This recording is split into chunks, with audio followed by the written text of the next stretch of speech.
The mountains don't care about your story. They stand silent, indifferent, watching the lives below unfold with the patience of stone that has seen 10,000 winters and will see 10,000 more. The Rockies rise around Ashwood, Montana like cathedral walls, their peaks dusted white. Even in October, their slopes thick with lodgepole pine that smell like earth and resin and something older than memory. This is a town that exists in the margins. Population 3,200 on a good day less when the young people leave for Billings or Missoula or anywhere with a future that doesn't smell like sawdust and regret.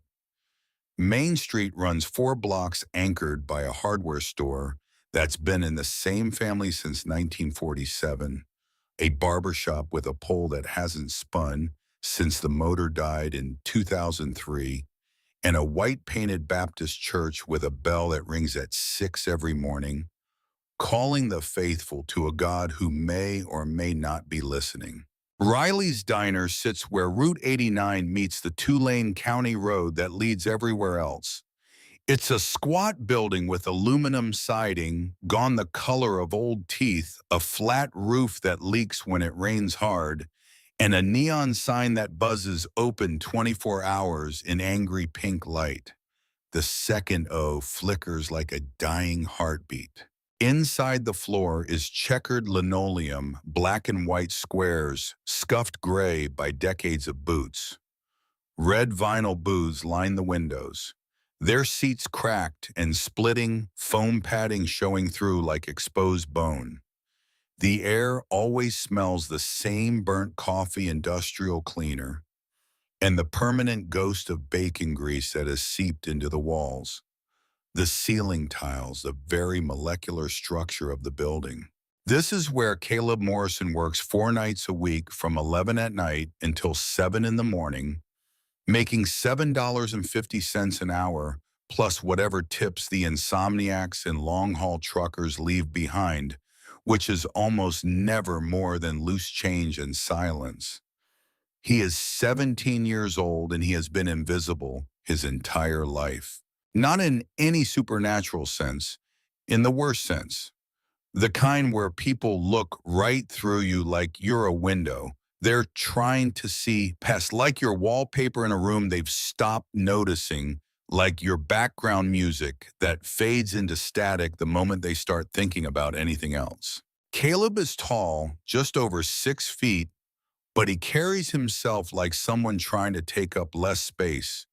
Shoulders slightly hunched, head slightly down, moving through the world with the apologetic posture of a person who has learned that invisibility is safer than attention. His hair is dark brown, shaggy falling past his eyebrows in a curtain he hides behind. His clothes are thrift store functional flannel shirts over white undershirts, jeans with frayed hems, sneakers with holes near the toes that he's patched with duct tape on the inside so people won't see. His hands smell permanently of fryer grease and industrial dish soap. His voice is quiet, soft around the edges, the voice of someone who has been told too many times to speak up and has decided it's easier not to speak at all. He has kind eyes the color of creek water in late summer, but most people never look long enough to notice. His mother is Diane Morrison, 43 years old and looks 50. She is small, barely 5'2", with dark hair going gray at the temples and hands rubbed raw from years of work that never stops. She holds 2 jobs. Nights she works hospital laundry at Ashwood County Medical, feeding sheets and towels into machines that hiss and rumble through the dark hours, breathing in bleach fumes that burn her throat and make her eyes water. Days she cleans houses on the east side of town, scrubbing toilets and mopping floors for families who leave cash on the kitchen counter and never learn her last name. She raised Caleb alone since he was 9 years old. Since the morning his father walked into the garage, closed the door, started the Mustang, and decided that the carbon monoxide was kinder than one more day of living inside a mind that had turned against him. Michael Morrison, 34 years old, Army Infantry 2 tours in Afghanistan, Purple Heart Bronze Star, and a diagnosis of PTSD that the VA said would get better with time and therapy, and medications that made him feel like he was watching his own life through frosted glass. It didn't get better. Diane found him slumped over the steering wheel, the garage thick with exhaust, the radio still playing some country station he'd loved. She screamed until the neighbors came. She held Caleb, 9 years old and shaking, and told him the lie that would define the next 8 years of his life. Daddy's sick. He had to go away to get better. He'll come back when he's ready. The sheriff knew the truth. The coroner knew. The neighbors suspected. But in a town like Ashwood, some lies are kinder than the truth. And Diane Morrison had earned the right to grieve in whatever way kept her son from drowning in the same darkness that had taken his father. The Mustang stayed in the driveway. A 1967 fastback Acapulco Blue with a blown head gasket and a transmission that had given up the ghost sometime during Michael's final year. It sat there like a monument, like a promise, like a question Caleb couldn't stop trying to answer. Every Saturday morning, rain or shine, snow or heat, Caleb is in the driveway with a socket wrench and a Haynes manual he bought at a yard sale for $3. He pulls the engine apart, piece by piece, lays the components on old bed sheets like a surgeon organizing organs, and tries to understand the language of machinery, the logic of combustion, the alchemy that turns gasoline and air and spark into forward motion. The neighbors think it's a hobby. Diane knows it's something else. Caleb knows the truth. Neither of them will say out loud he believes in some deep irrational corner of his 17-year-old heart that if he can fix the car, he can fix everything. That if the engine turns over, maybe the world will turn over too. Maybe the hole his father left behind will fill in like a pothole patched with fresh asphalt. Maybe his mother will stop working herself to death. Maybe the house will stop feeling like a place where someone important is missing.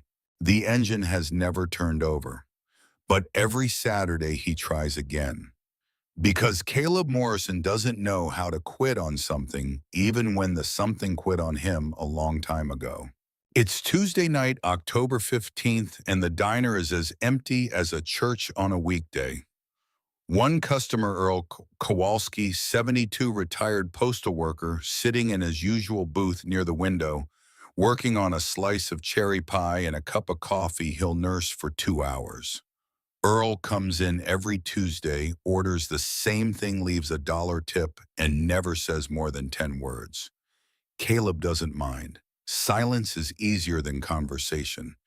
Conversation requires you to be seen.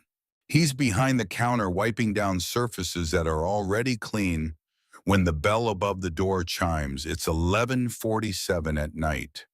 The girl who walks in looks wrong for this place, wrong for this town, wrong for this time of night, in a way that makes Caleb's instincts prickle with a warning he doesn't fully understand. She's young, maybe 16, with short dark hair that looks like it was cut in a hurry, uneven around the edges, choppy in a way that suggests scissors wielded in a gas station bathroom rather than a salon.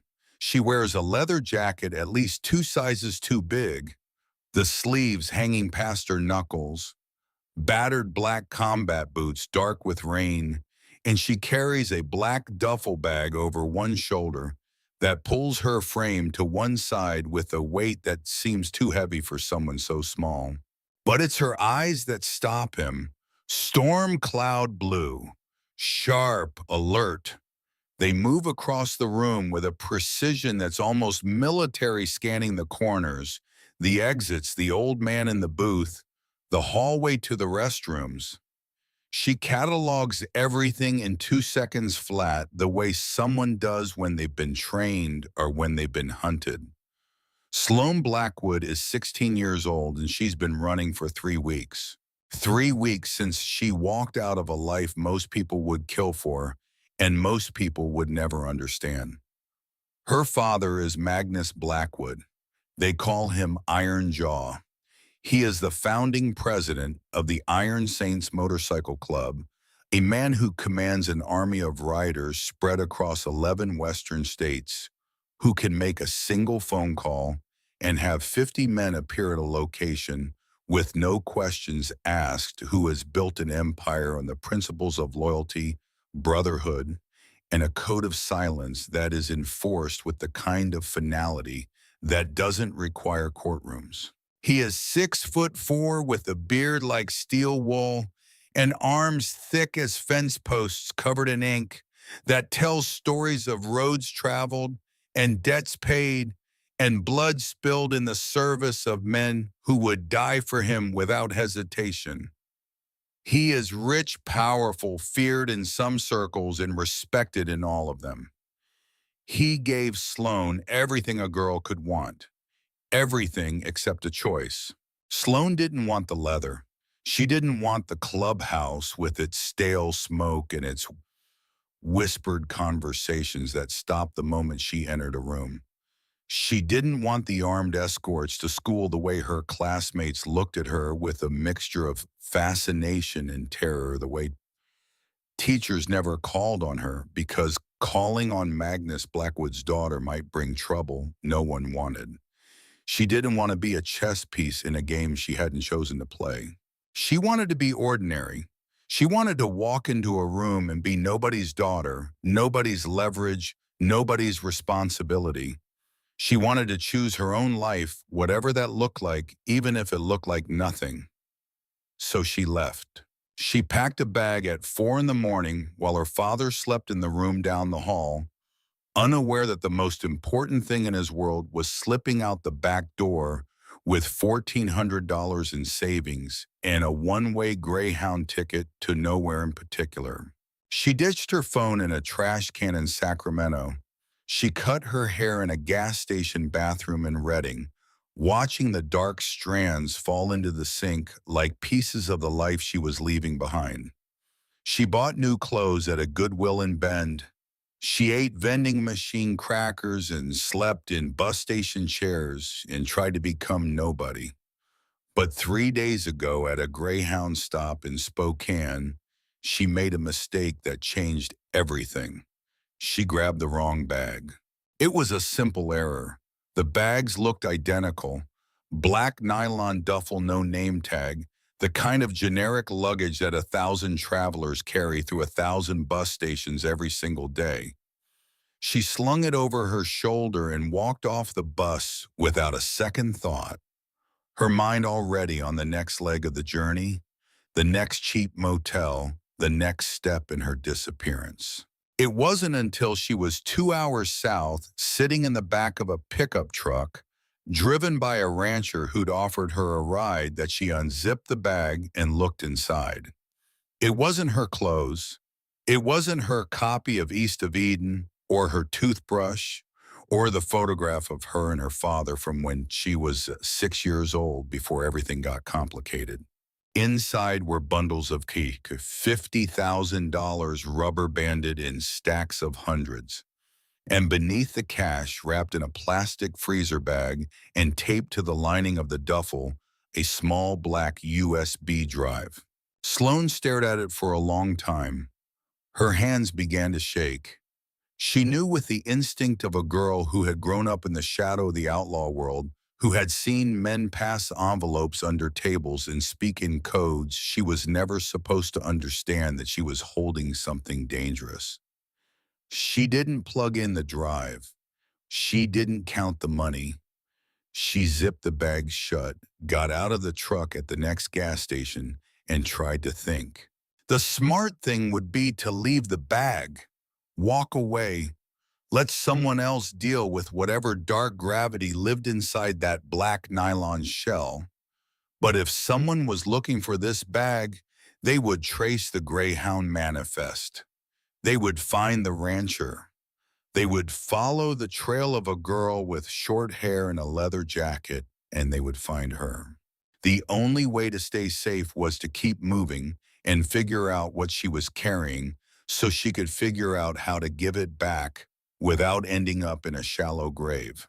That's how Sloan Blackwood ended up in Ashwood, Montana at 11:30 on a Tuesday night with a flat tire, $23, and absolutely no one in the world she could call.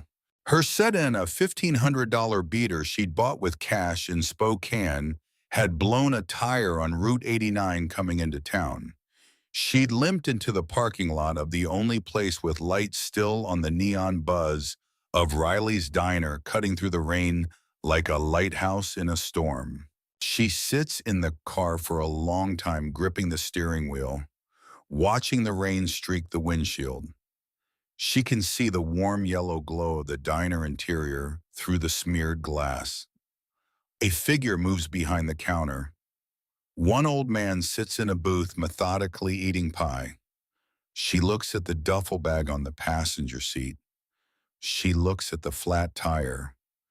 She looks at the $23 in her wallet. Then she pulls the hood of her jacket over her head, grabs the bag, and walks into the diner. The bell above the door chimes with a tired little jingle. Caleb looks up from the counter. His name tag says Caleb in faded letters. He's wiping down the already clean surface with a rag that looks like it needs washing more than the counter does. The girl slides into a booth near the back, positioning herself so she can see both the front door and the hallway to the restrooms. She sets the duffel bag on the seat beside her, one hand resting on it, like she's protecting something precious or something deadly. She doesn't take off her jacket. Caleb walks over with a menu and a glass of water. The menu is laminated and sticky edges curling with age. Coffee, the girl says, her voice is quiet but steady. Black, and fries if you have them. We always have fries, Caleb says. He pauses. She's not looking at him. She's watching the parking lot through the window, watching the rain come down in sheets that blur the world beyond the glass. Rough night, he asks. It's the most he's said to a customer in weeks. He's not sure why he said it. Maybe because she looks the way he feels most days. Alone. Tired. A long way from anywhere that matters. The girl looks up at him. For a second, something shifts behind those guarded eyes, a flicker of surprise maybe, or recognition. The recognition of one invisible person seeing another. Just passing through, she says. But she's not just passing through.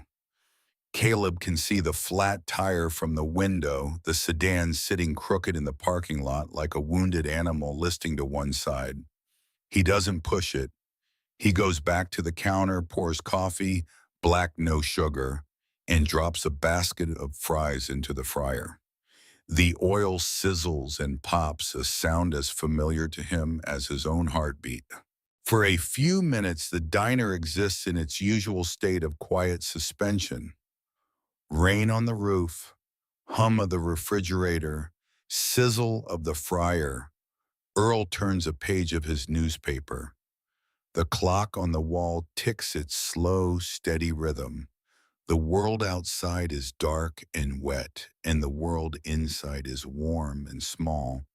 And for those few minutes, nothing bad can reach them. Caleb brings the girl her coffee and fries. She wraps both hands around the mug like she's trying to absorb warmth through her skin, like she hasn't been warm in a very long time. Your tire's flat, Caleb says, setting down the fries. I know. I've got a jack in the back. I could take a look when my shift ends if you want. The girl really looks at him for the first time. She studies his face with those careful eyes reading him, the way she's been taught to read people, looking for the angle, the motive, the hidden agenda. He's skinny, a little awkward, Kind eyes behind all that hair. He's offering to help a stranger at midnight in the rain, and he's doing it because he doesn't know how not to. There's no angle. There's no motive. He's just a boy who saw someone who needed help and couldn't look the other way. You don't have to do that, she says. I know, Caleb says, and he almost smiles. It's a small thing, barely a twitch at the corner of his mouth, but it's real. He goes back behind the counter. Sloane eats her fries, slowly sipping her coffee. For the first time in 3 weeks, the knot in her chest loosens just slightly. There's something about this place, this sad little diner in this forgotten town, this boy with his quiet kindness, that makes her feel like she can breathe. That feeling lasts exactly 4 minutes. The bell above the door chimes again, and the air in the diner changes. It's not a sound. It's a shift, like the barometric pressure dropping before a storm, like the moment before lightning strikes, when every hair on your body stands on end and the air tastes like copper. Sloane feels it before she sees it. Her hand moves instinctively to the duffel bag. 4 men walk in. They're not locals. That's immediately obvious. They're older, mid-20s, wearing expensive streetwear that looks absurdly out of place in a diner that smells like burnt coffee and desperation. Two of them are thick, heavy-set, with the flat-eyed look of men who've done ugly things and will do them again without hesitation. The third is wiry and twitchy, his eyes darting around the room like a rat looking for an exit. But it's the fourth man who makes Sloane's blood turn to ice. He's lean with sharp cheekbones and a tattoo of a scorpion crawling up the side of his neck, its tail curving behind his ear like it's about to strike. His eyes are dead, not angry, not cruel, just empty, like a shark's eyes, like looking into two holes where a soul should have been. He moves with lazy confidence, hands in the pockets of his black jacket, a smirk pulling at the corner of his mouth. The smirk of a man who enjoys fear the way some people enjoy music. His name is Rafferty. He spots Sloane immediately. His smirk widens into something that has none of a smile's warmth. Well, well, his voice is slick in mocking, the kind of voice that inflicts fear casually, like some people inflict bruises. The little runaway princess. Sloane doesn't scream. She doesn't run. She's been raised in a world where fear is a weapon, and showing it is the same as handing someone a loaded gun. She sets her coffee down slowly and grips the edge of the table until her knuckles go white. "Leave me alone, Rafferty." Her voice is flat, controlled. "I told you people I'm done." "You don't get to be done, sweetheart." Rafferty steps closer. The other 3 men fan out behind him, blocking the path to the front door. The wiry one moves to the hallway, cutting off the back exit.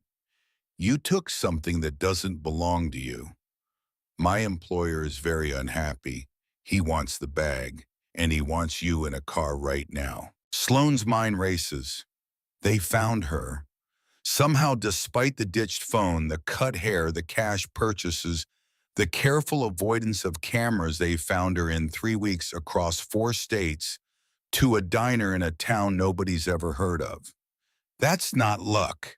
That's not just resources. That's information. Someone told them where she was. She speaks loudly, making sure Earl in the corner can hear every word. "I grabbed the wrong bag at the bus station. It was an accident. I'll give it back, but I'm not getting in a car with you." "That's not how this works," Rafferty says. "Then we have a problem because there's an old man right there with a phone and the police station is 5 minutes away. You want to add kidnapping to whatever your boss is already wanted for. It's a calculated bluff." She doesn't know if Ashwood even has a police station, But she's buying seconds, stretching the moment, her eyes flicking to Earl in the corner. The old man has stopped eating his pie. He's watching, his weathered face tight with alarm, one gnarled hand already reaching into his coat pocket for his phone. Rafferty's dead eyes narrow. He's not used to resistance. He's especially not used to it from a teenage girl. Last chance, princess. Get up, bring the bag, walk out that door or this gets ugly. Sloane stares at him. She doesn't move. No, she says. The word hangs in the air like a grenade with the pin pulled. Rafferty's hand shoots forward. He grabs Sloane's wrist across the table, his fingers digging into her skin, with a grip that feels like a vice made of bone. He yanks her forward, pulling her half out of the booth. Pain lances up her arm. Her coffee cup topples, spilling across the table in a dark flood.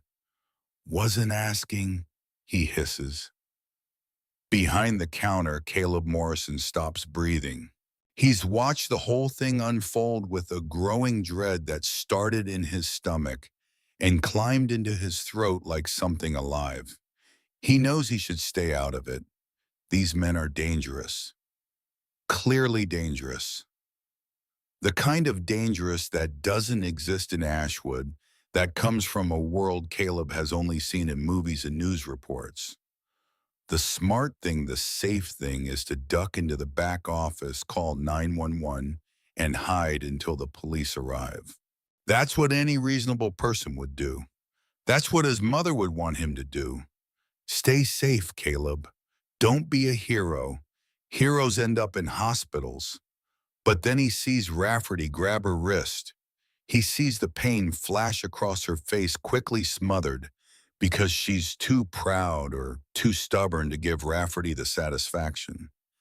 And he sees her eyes. It's not just fear. It's the look of someone who knows with cold certainty that if she walks out that door, she's never coming back. It's the look of someone about to vanish.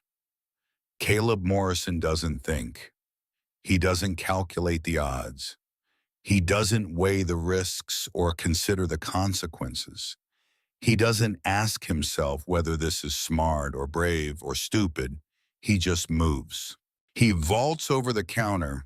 It's a move he's imagined 100 times during long, boring shifts. Hands on the formica, swing the legs over, land on the other side.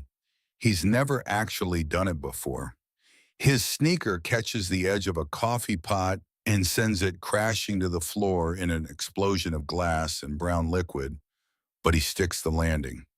He puts himself between Sloane and Rafferty. His chest is heaving. His hands are shaking. He's holding a dirty dish rag in one fist like it's a weapon, a sword, a shield, something more than what it is. Let her go. His voice cracks on the second word. He's terrified. Every nerve in his body is screaming at him to run, to hide, to be invisible again. But his feet are planted on the checkered floor, and he's not moving. He's not moving because something deeper than fear, something that lives in the marrow of who he is, won't let him stand behind a counter while a girl is taken. Rafferty stares at him. For a long moment, the diner is completely silent, except for the hum of the refrigerator and the rain hammering on the roof. Then Rafferty laughs. It's a cold, dry sound like stones scraping together. Look at this. The busboy wants to play hero.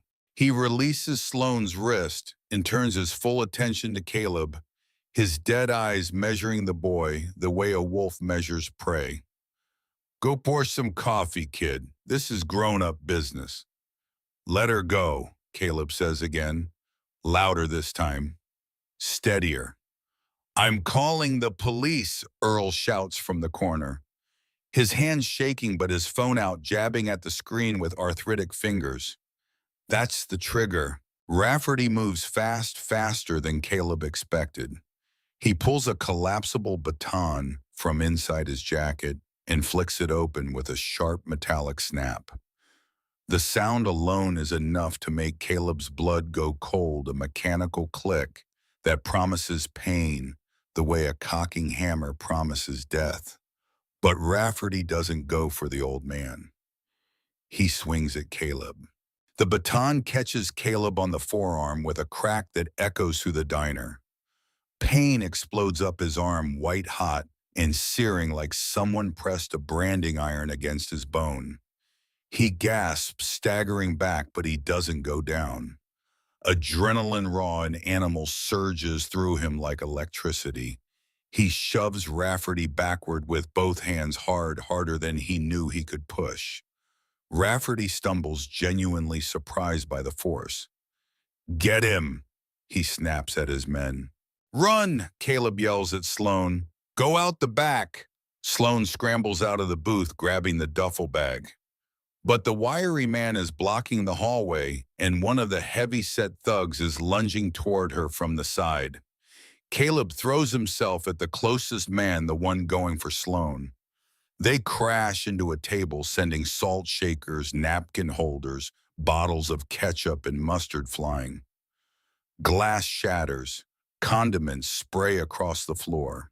Caleb fights with everything he has, wild and desperate throwing punches that have no technique but plenty of fury.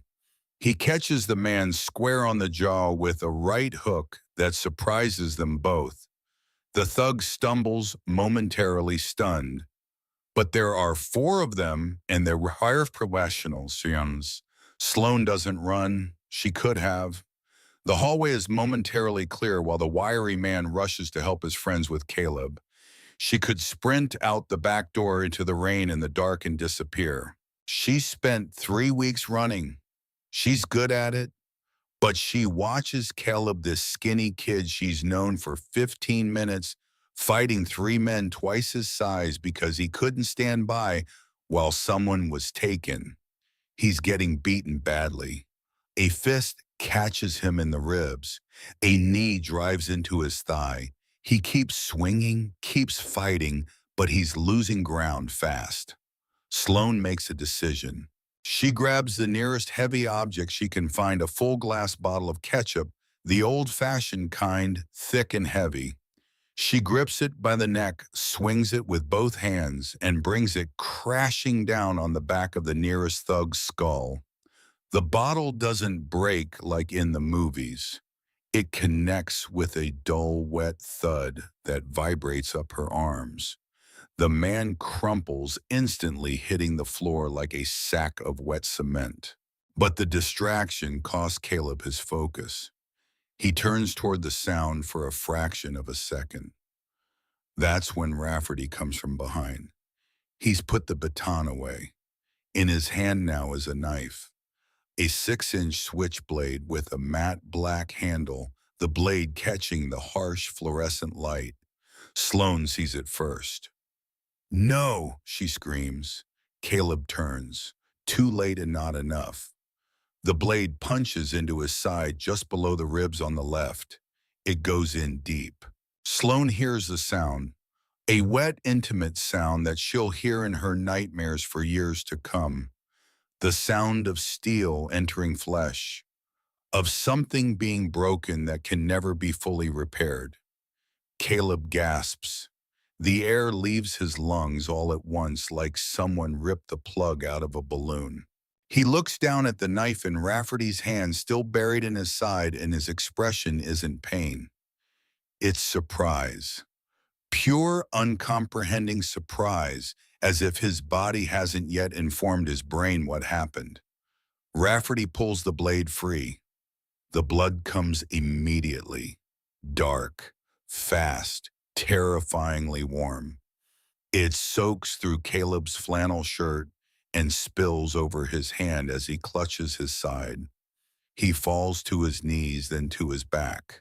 The diner floor is cold against his skin, a mosaic of shattered glass, spilled ketchup, and his own blood spreading in a slow, dark pool.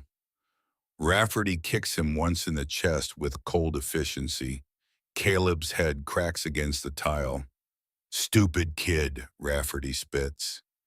Sirens, The wiry man hisses, eyes darting to the window. Cops, we gotta go. Leave her, Rafferty decides, looking at the boy bleeding on the floor. Too much heat now.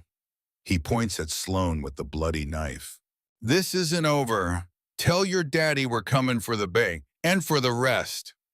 They bolt, all four of them, one half dragging the man Sloan hit with the bottle, sprinting through the front door, and piling into a black Chevy Tahoe that peels out of the parking lot just as the first red and blue lights appear through the rain. Then they're gone. And the silence that follows is worse than the violence, because silence is where the consequences live.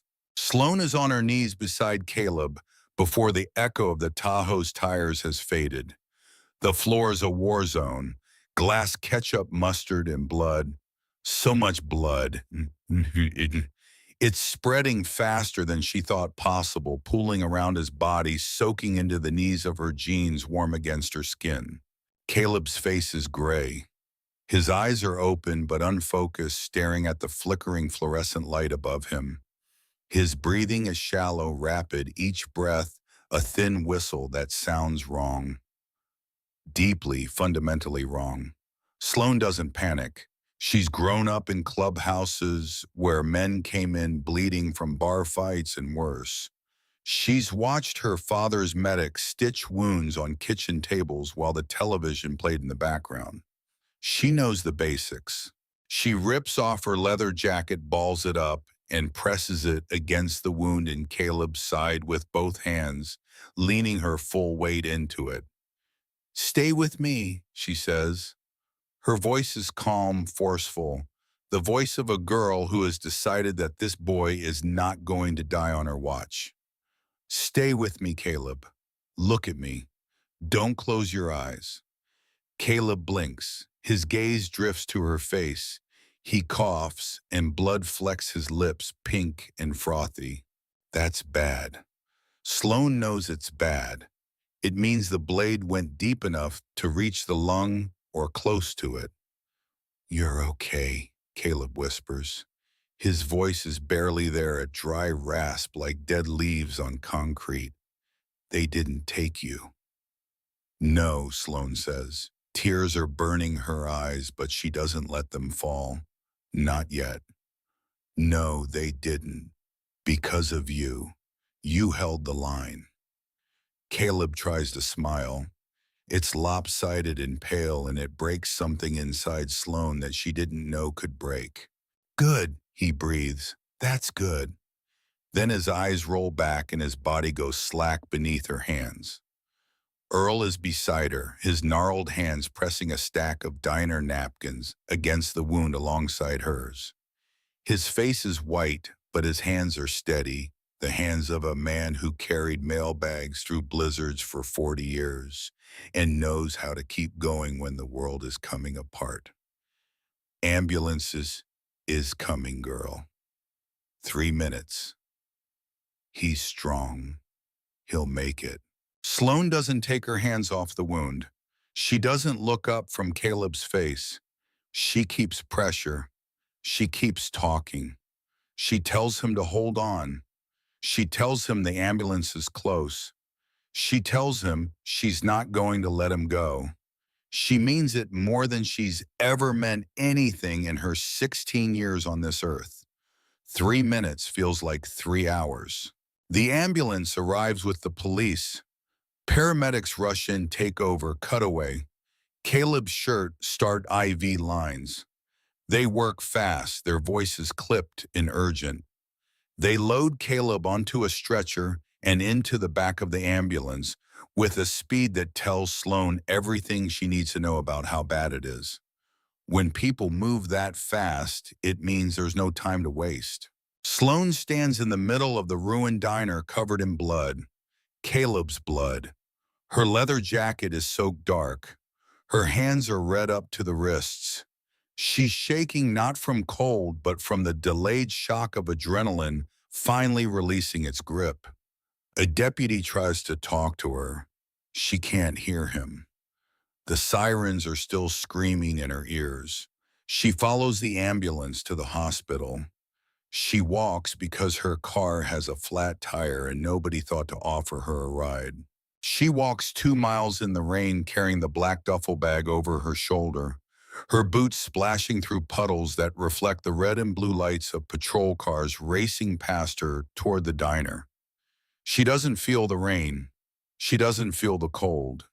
She feels only one thing, a burning crystalline resolve that settles into her bones like molten iron cooling into steel. This is her fault. All of it. A boy she'd known for 15 minutes is on an operating table because she walked into his diner carrying a problem she had no right to bring to his door. She can't undo that. She can't take back the knife, but she can make sure it means something. She can make sure the people who did this answer for it. And she can make sure Caleb Morrison doesn't die in the dark without someone fighting for him the way he fought for her. The Ashwood County Medical Center is a small building, 2 stories red brick, with a parking lot that holds maybe 40 cars. It's not equipped for what just came through its doors. The emergency room has 2 bays. The surgical suite is designed for appendectomies, not knife wounds that shred livers and puncture diaphragms. Dr. Marcus Ashford, the lead trauma surgeon, a lean man with silver hair and steady hands, arrives 9 minutes after Caleb, still pulling on his scrubs. The team works frantically. The knife has lacerated Caleb's liver, nicked his diaphragm, and ruptured his spleen. He's losing blood faster than they can replace it. Sloan sits in the waiting room. The fluorescent lights buzz above her, casting everything in flat, sterile white. She's still wearing Caleb's blood. A nurse offers her a change of clothes. She refuses. She doesn't deserve clean clothes, not while he's in there fighting. At 3 in the morning, Dr. Ashford emerges from surgery looking like a man who's been in a prize fight and only barely won. His scrubs are sweat-soaked. His eyes are bloodshot. "The boy made it through surgery," Ashford says, and Sloane's entire body sags with a relief so physical it's almost violent. But it was close. The blade lacerated his liver and nicked his diaphragm. We had to remove his spleen. He's lost a massive amount of blood. He's in a medically induced coma. "What are his chances?" Sloan asks. 40%, Ashford says. "If he doesn't develop an infection and if his vitals stabilize over the next 48 hours, he has a fighting chance. But I won't lie to you, it's going to be close." 40%, less than coin flip. Sloan feels the number land in her chest like a stone thrown into still water, ripples of dread spreading outward. Diane Morrison arrives at 3:15. She's a small woman, thin with tired eyes and hands red and rough from years of hard work. She comes in a coat thrown over her nightgown, her hair unbrushed, her face a mask of terror. When she sees Sloan, she freezes.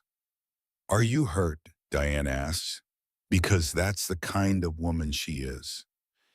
Even in the worst moment of her life, her first instinct is to care for someone else. "No, ma'am," Sloan says. "This isn't my blood, it's Caleb's. He saved my life tonight." Diane's face crumbles. She collapses into a chair, pulling a rosary from her coat pocket. The beads click softly between her fingers, a tiny rhythmic sound that fills the silent waiting room like a heartbeat. Sloan sits down across from her.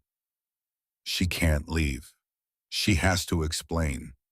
But how do you explain to a terrified mother that help is coming, that the medical bills will be covered, that an army of bikers is about to descend on her town because her son was brave enough to stand up? You don't explain. Not yet. You just sit with her. You hold the silence. You share the weight.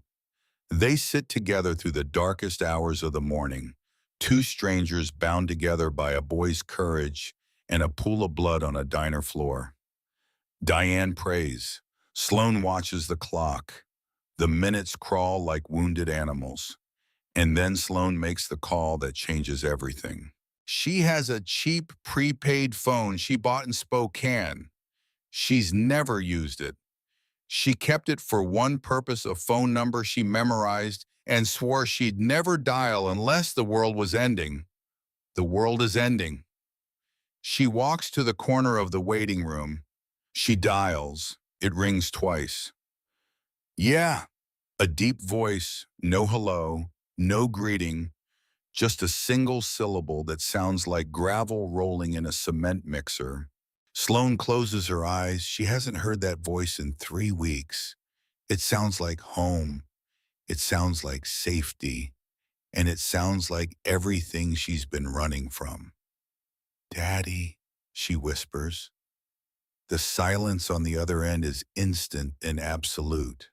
It's the silence of a man whose entire body has gone rigid, whose heart has stopped between beats. Sloan Blackwood, where are you? Are you hurt? No, I'm okay. But Daddy, they found me. Rafferty and his crew, the ones who work for Graves, they tracked me down. I'm on my way, Magnus Blackwood says. The words come fast, automatic, with the force of a freight train. Wait, Sloan says. And here it is. The moment that separates Sloan from every other club daughter, every other runaway, every other girl who called her father for help. She doesn't just call for rescue. She sets the terms. Daddy, listen to me. A boy saved me tonight. He works at a diner. He's 17 years old. He stepped between me and Rafferty and took a knife for me. He's in surgery right now, and they're telling me he might not make it. He doesn't know who I am. He doesn't know who you are. He just saw a girl in trouble and stood up. He bled for me, Daddy. When Magnus speaks again, his voice is different. The sharpness is still there, but beneath it is something raw, something ancient. The voice of a man who understands sacrifice the way a priest understands prayer. What's his name? Caleb Morrison. Is he still breathing? Barely. You tell the doctors to do everything. You tell them money is no object. You tell them Magnus Blackwood is paying every bill. And then she draws the line in the sand. You come for him, not for me, Sloan says. You come because a boy is dying for doing the right thing. And you come within the law. No rivers, no ditches, no disappearances. You come right or you don't come at all. The pause is long. She can hear him breathing. She can hear faintly the sound of boots on concrete. He's already moving. You don't give me orders, Sloan. I'm not giving you an order. I'm asking you to be the man I used to believe you were. Another pause. Longer. We're coming, Magnus says, all of us. The line goes dead. Sloan lowers the phone. Her hand is shaking. She looks across the room at Detective Cole Harper, a tired-looking man with thinning hair and nicotine stains on his index finger, who arrived to take her statement and is watching her with a mixture of suspicion and unease. Who was that? Harper asks. My father. Is he coming to pick you up? Sloan looks out the window at the dark, empty parking lot.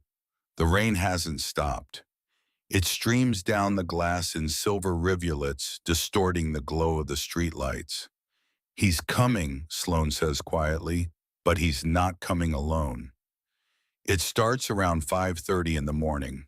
The first hint of gray light touches the eastern sky just enough to separate the mountains from the clouds.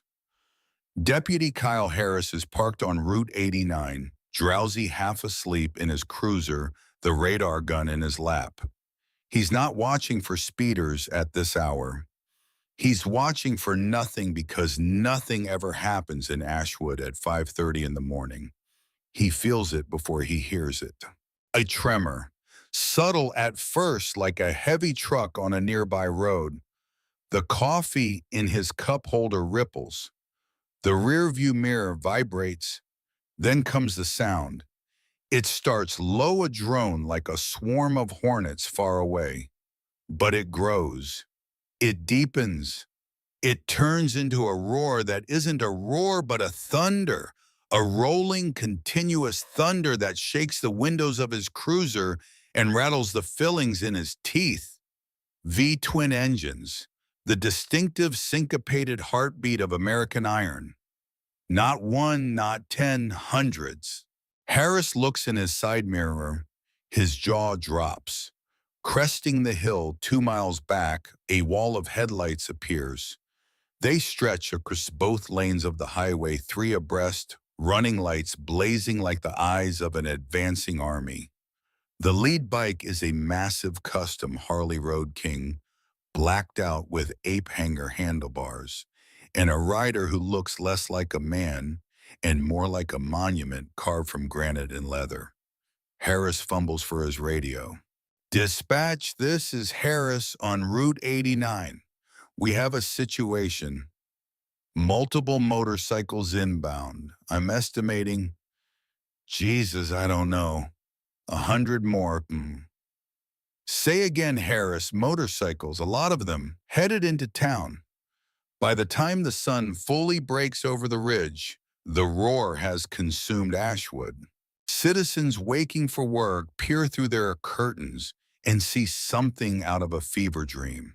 A river of black leather and polished chrome rolling down Main Street, shaking the autumn leaves from the trees, rattling the windows of the hardware store, drowning out the church bells that ring at 6 every morning. They turn onto Elm Street toward the hospital. Sloane hears them before she sees them. She's standing at the window of the waiting room. Diane is asleep in the chair behind her, finally claimed by exhaustion. The first light of dawn is coloring the sky in shades of ash and steel. Then the glass begins to vibrate. The sound rises from the earth like something alive, a rumble that grows into a growl, that grows into a roar that shakes the pictures on the walls. Sloane presses her hand against the window. She feels the vibration through her palm, through her bones. They come around the corner in a wave. Row after row of motorcycles, headlights, blazing chrome gleaming in the early light. They fill the parking lot. They spill onto the street. They line the sidewalks. 200 machines, 200 men, arranged in perfect rows like soldiers on a parade ground. At the front, the massive Road King kills its engine. The silence that follows is deafening. 200 engines cut out in a wave one after another, the silence spreading through the formation like a held breath. Magnus Ironjaw Blackwood dismounts. He's 6'4" with a beard like steel wool and arms thick as oak branches covered in ink that tell stories of roads and brotherhood and a life lived outside the lines. He takes off his helmet and hangs it on the handlebar. He walks straight toward the sliding glass doors. Behind him, 200 men dismount and stand in rank, silent arms crossed waiting. Inside the waiting room, Sloane watches her father push through the doors. He fills the room with his presence the way a thunderstorm fills a valley. Nurses freeze. An orderly drops a clipboard. Even the hum of the fluorescent light seems to quiet. His eyes find Sloane. "Daddy," she says. She doesn't run to him. She stands her ground because that's what she promised herself she'd do. She won't collapse into his arms like a little girl. Not now. Not after everything she's done to prove she's more than that. But Magnus crosses the room in 3 strides and wraps her in his arms anyway. For one moment, the mask slips. He's not a club president. He's not Ironjaw. He's a father who hasn't slept in 3 weeks, who's torn the West Coast apart looking for his daughter, who drove through the night fueled by nothing but terror and love. He holds her so tight she can't breathe. She lets him, just for a moment. Then she pulls back. I'm okay, she says, looking up at him with those fierce storm cloud eyes. But he's not. Room 304. His name is Caleb Morrison. 40% chance. His mother's right there. Magnus releases Sloane. He turns. His eyes find Diane Morrison, who's been jolted awake by the noise, and is now standing trembling, backed against the wall, clutching her rosary, as if it's the only thing between her and the end of the world. Magnus walks over to her. The leather of his cut creaks with every step. His boots are heavy on the linoleum. He's a terrifying figure, a mountain of muscle and ink and scars. And Diane is shaking so hard the rosary beads are clicking. He stops in front of her. He slowly removes his sunglasses.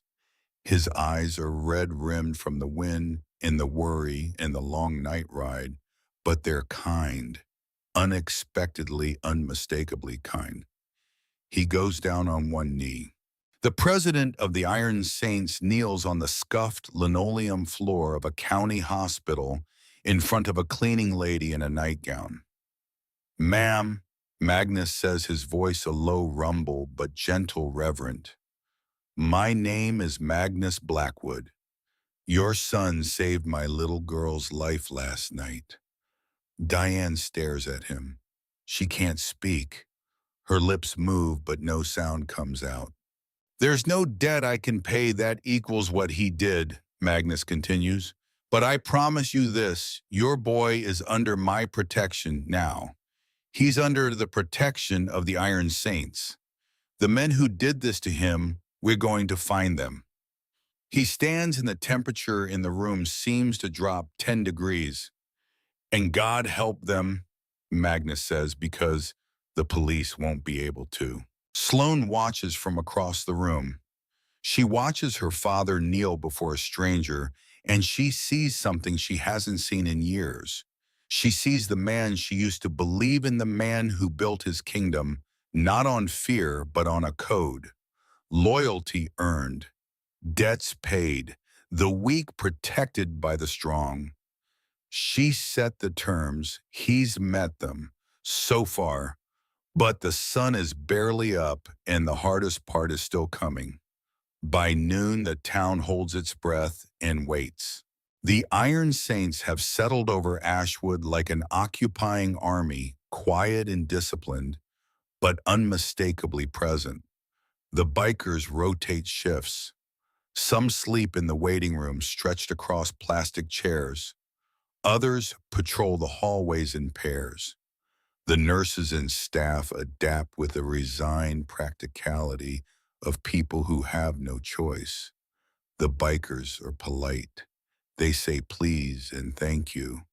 They hold doors open. They keep their voices down near patient rooms.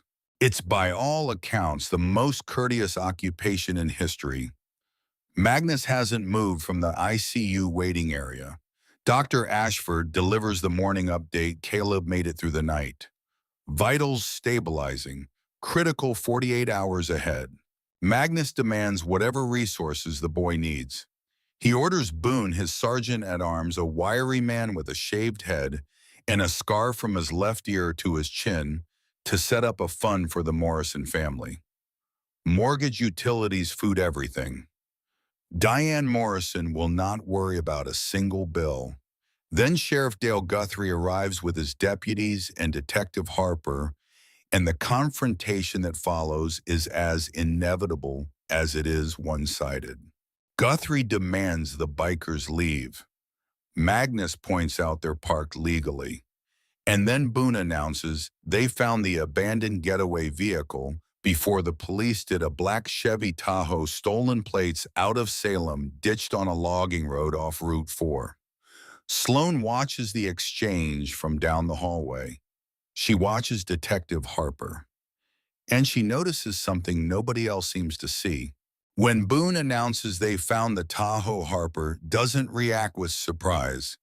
He reacts with calculation. The micro-expression of a man who already knew where the vehicle was, but chose not to find it. She files that away. She doesn't yet know what it means, but she will.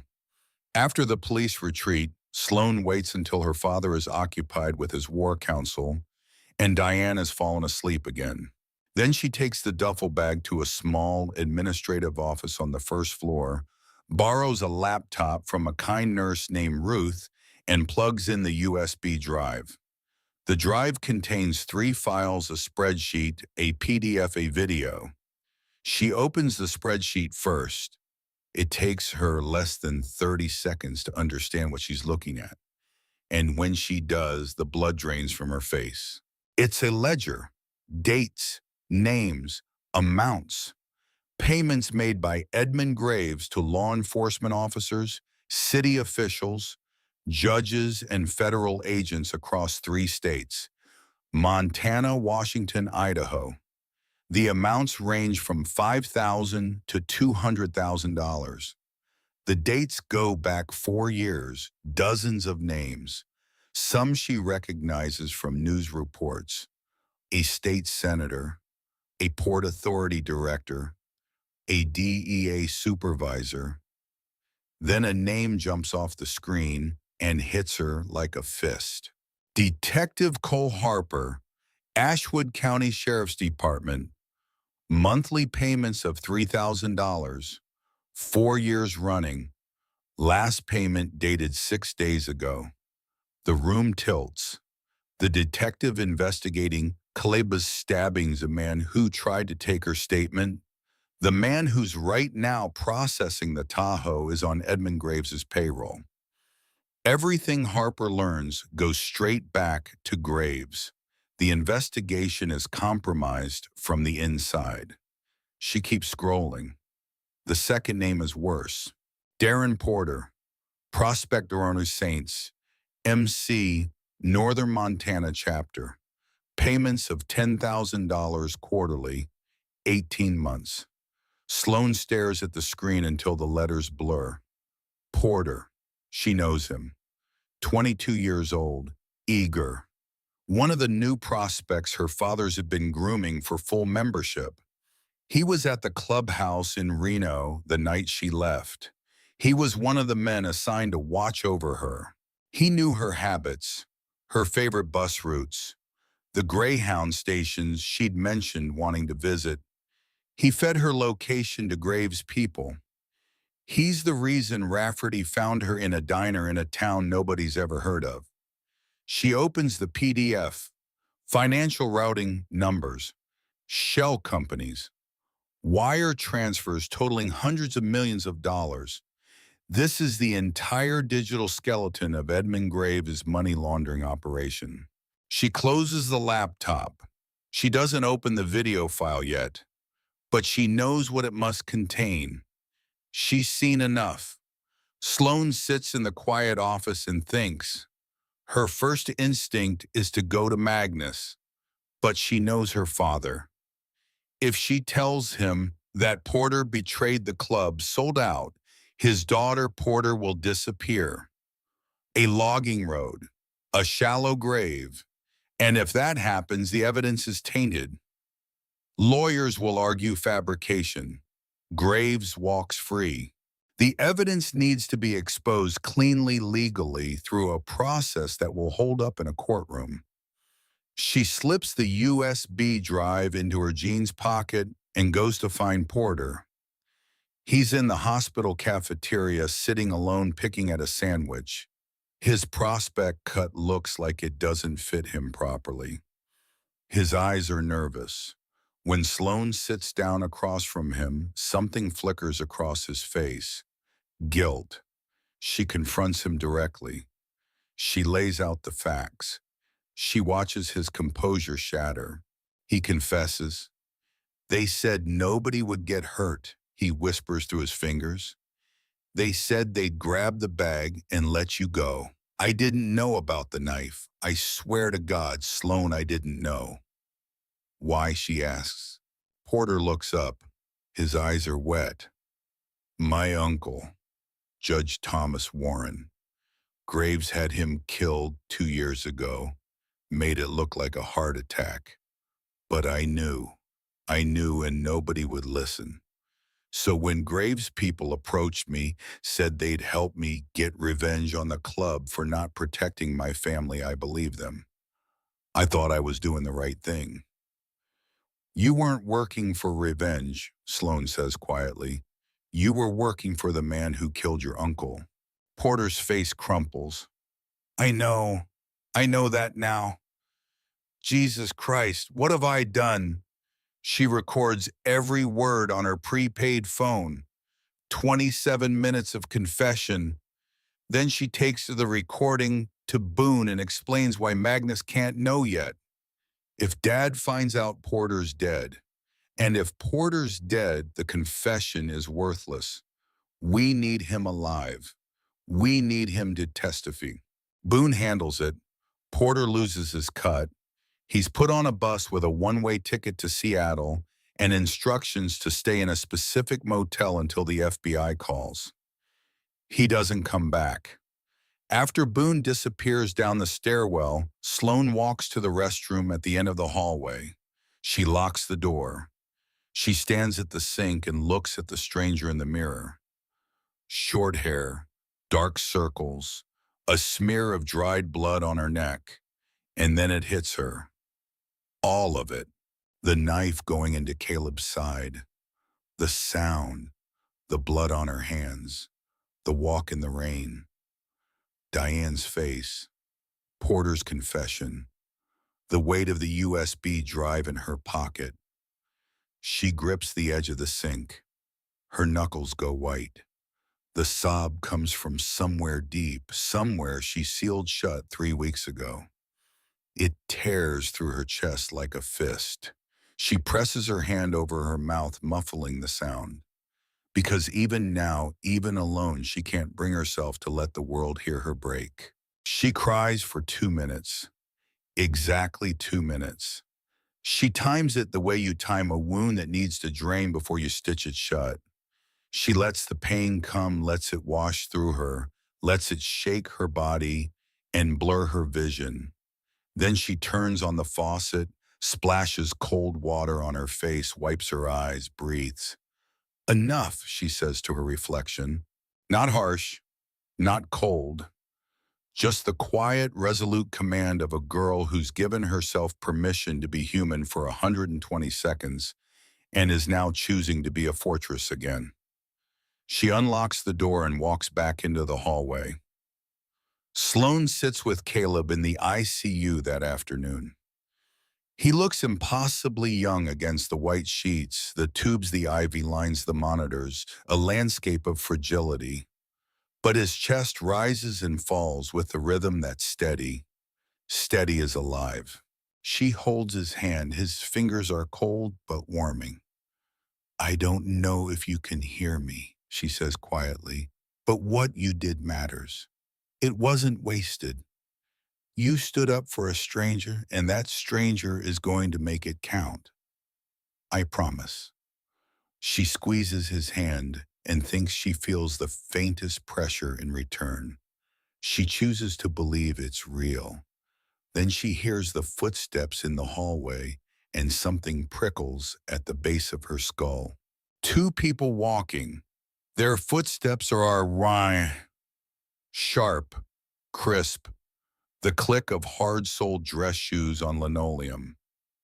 Hospital staff wear soft-soled shoes, sneakers, clogs. These shoes are Italian leather, polished, expensive, and beneath the loose scrub pants of the man on the right, a bulge at the ankle, a holster, cleaners. Graves has sent cleaners to finish what Rafferty started. Sloan acts fast. She texts Boone a single word now. She moves Diane to a locked restroom down the hall. Then she steps into the doorway of room 304 with her phone recording and confronts the 2 men.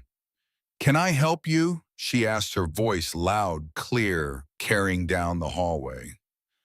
The 2 men stop. One is tall, with the build of a linebacker and dark skin. The other is white, shorter, wiry, with dead professional eyes that belong in a war zone. Just here to check vitals, the tall one says. His voice is flat, rehearsed. Funny, Sloan says, because I've been here all day and I've never seen either of you before. And your scrubs still have the package creases in them. And that's a Glock 19 on your ankle. The wiry one's hand moves toward his waistband. 8 seconds. That's how long it takes for Hendricks and Briggs, two Iron Saints nomads who've been shadowing Sloan all morning, to come through the stairwell door like an avalanche. Hendricks, 6'6" former Army Ranger, hits the tall man with a tackle that sends them both crashing into the wall. The man's head bounces off the drywall with a sound like a hammer hitting a watermelon. Briggs, the Marine Corps sniper, moves with surgical precision. He's on the wiry man in 2 steps, one hand twisting the gun away, the other driving a knee into the solar plexus. The man drops gasping. No shots fired. 2 men on the floor zip-tied a suppressed pistol skittering across the linoleum. Sloan stops recording. She has evidence. Clear video. Faces visible. Weapon in frame. Timestamp in the corner. She tells Boone to hold them for the FBI, not the local police, not Harper. Detective Harper is compromised. She says, tapping her pocket where the USB drive sits. He's on Graves' payroll. Everything goes federal or everything falls apart. Then she goes to Magnus and tells him all of it. The USB drive, the ledger, Harper, Porter's betrayal, the cleaners. She tells him like a field commander delivering a briefing, facts, clear, unadorned. Magnus listens. The fury builds behind his eyes like pressure behind a dam. When she mentions Porter, a vein in his temple pulses. When she mentions the cleaners, his fists clench. He should be in the ground, Magnus says about Porter. And if he were open, Sloan replies, the USB drive evidence would be compromised. Every lawyer Graves hires would argue the data was fabricated. Porter walking away clean keeps the evidence clean. Magnus stares at his daughter. He's seeing her for the first time, not as his little girl, not as the princess of the Iron Saints. As a strategist, as a leader. She tells him the plan. Use Rafferty to lure Graves to the abandoned sawmill off Route 4. Floodlights, not guns. Beanbag rounds, not bullets. Restrain them, then call the FBI. Caleb didn't stab anyone, Sloan says, and her voice cracks. He didn't pull a gun. He just stood up. He stood up, Daddy. And if you go out there and beat Rafferty to death or throw Graves in a river, you're betraying everything that boy represents. Magnus' eyes are wet. He'll deny it later. Beanbag rounds, Sloan says. Non-lethal. Everyone goes home breathing. Everyone goes to prison, not to the morgue. Magnus exhales through his nose. The sound of a bull being told to stand down. Non-lethal, he says. Fine, but if they shoot first, we finish it. Fair, Sloan says. At 6:45 that evening, Boone and 4 nomads bring Rafferty to the hospital basement. The motel room breach took 15 seconds. Rafferty sits in a folding chair, his scorpion tattoo distorted by bruises, his dead eyes alive for the first time with something that looks like fear. Sloan sits across from him and lays out his options.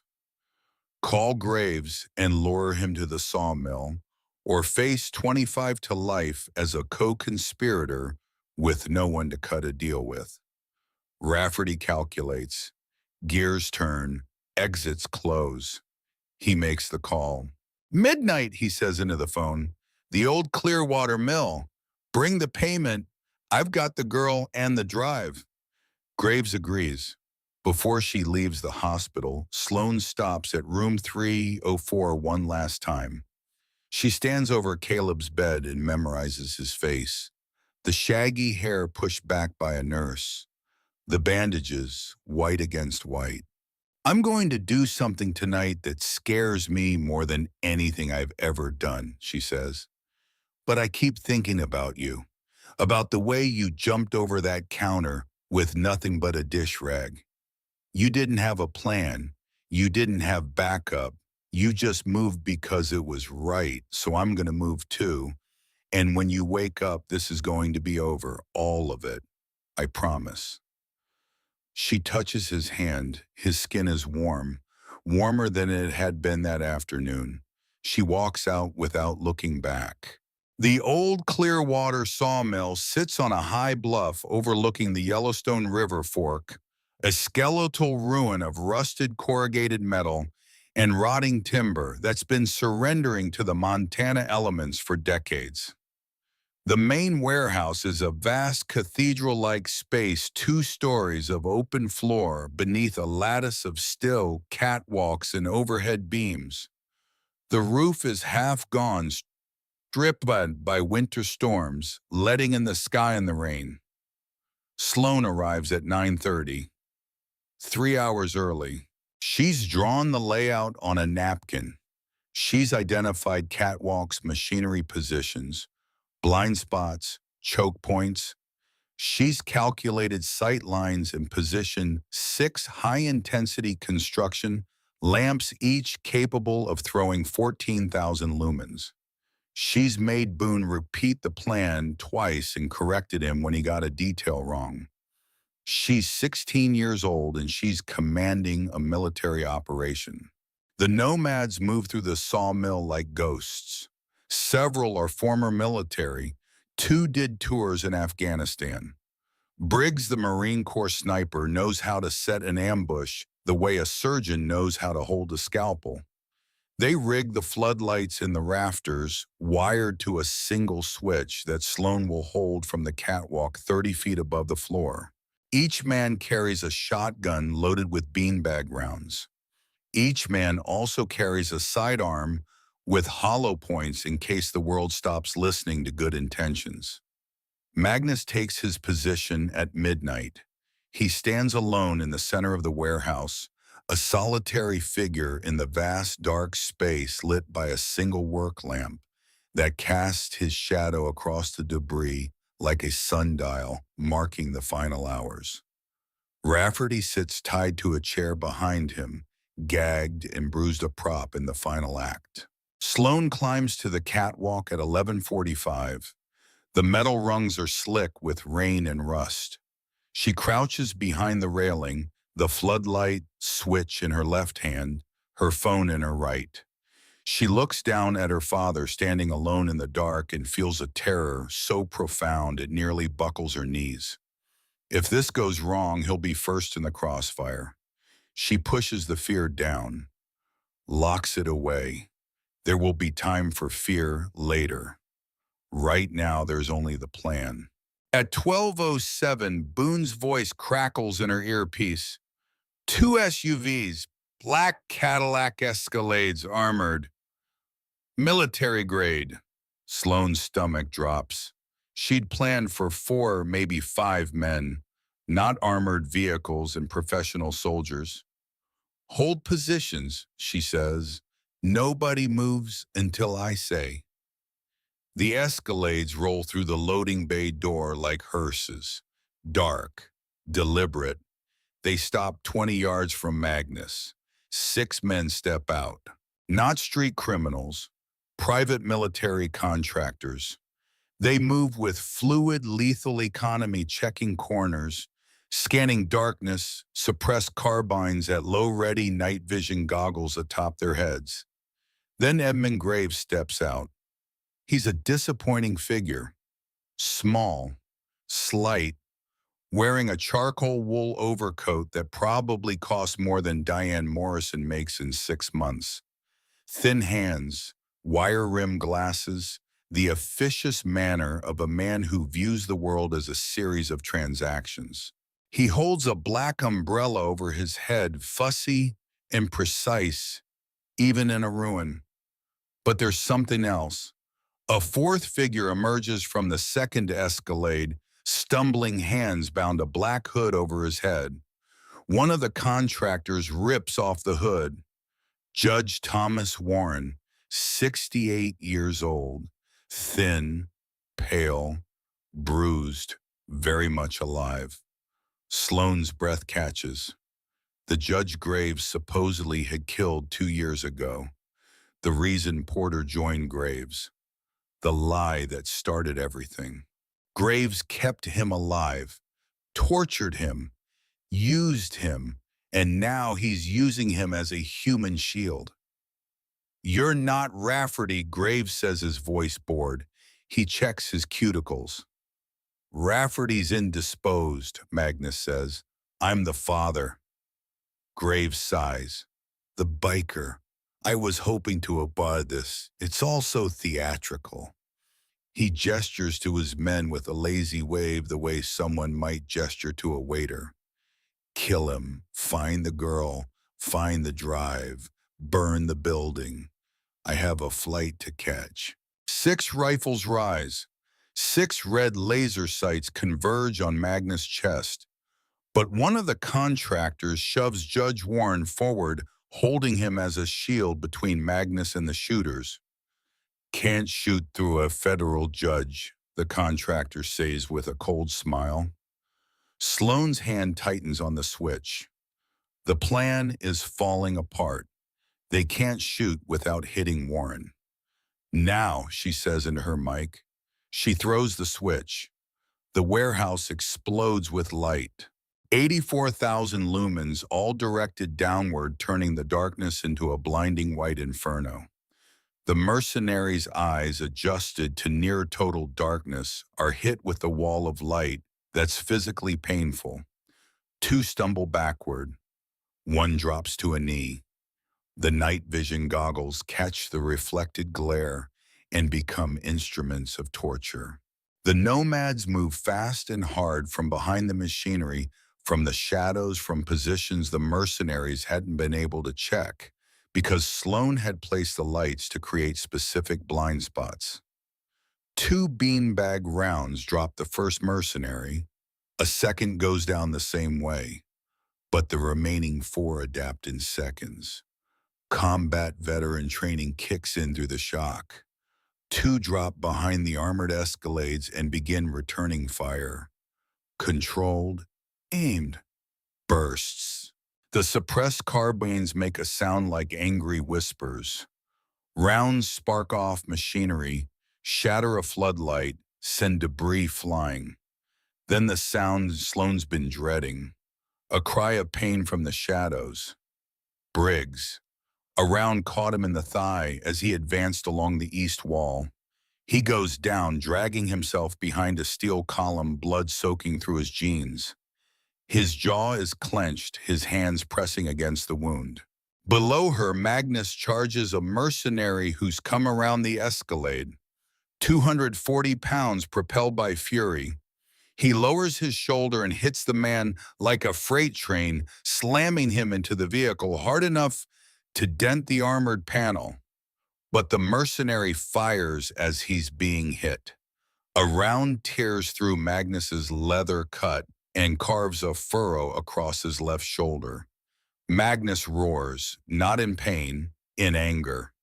He grabs the stunned mercenary and hurls him into the concrete floor. More mercenaries go down, but the contractor holding Judge Warren is backing toward the loading bay, using the judge as a shield, laying down disciplined fire that pins 2 nomads behind a bandsaw housing. The situation is stuck. Briggs bleeding, Magnus bleeding. A stalemate in a fight that needs to end fast. But Sloane can see the contractor from the catwalk. She's directly above and behind his position. He doesn't know she's there. Then she hears an engine roar. A pickup truck, headlights blazing, crashes through the loading bay entrance. Darren Porter is behind the wheel. He's not supposed to be here. He's supposed to be in Seattle. But he's here, and he's driving straight at the Escalade holding Judge Warren. Porter, no, Sloan screams. But Porter's made his choice. The truck slams into the side of the Escalade at 40 miles per hour. The impact is apocalyptic. Metal screams. Glass explodes. The Escalade tips rolls onto its side. The contractor holding Warren is thrown clear, losing his grip. Judge Warren stumbles, free falling to the concrete, dazed but alive. And Porter's truck front end crushed radiator, steaming, sits in the wreckage. Porter kicks open the driver's door and falls out, clutching his chest. Blood spreads across his shirt.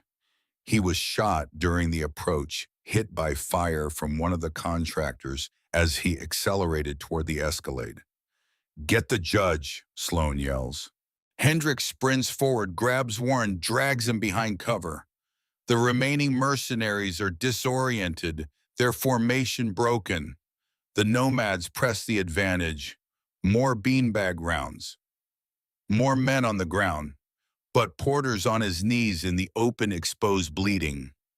Magnus runs to him. What the hell are you doing here? Magnus roars, dragging Porter behind a concrete pillar. Fixing it, Porter gasps, blood bubbles on his lips. I had to fix it. Judge Warren, my uncle.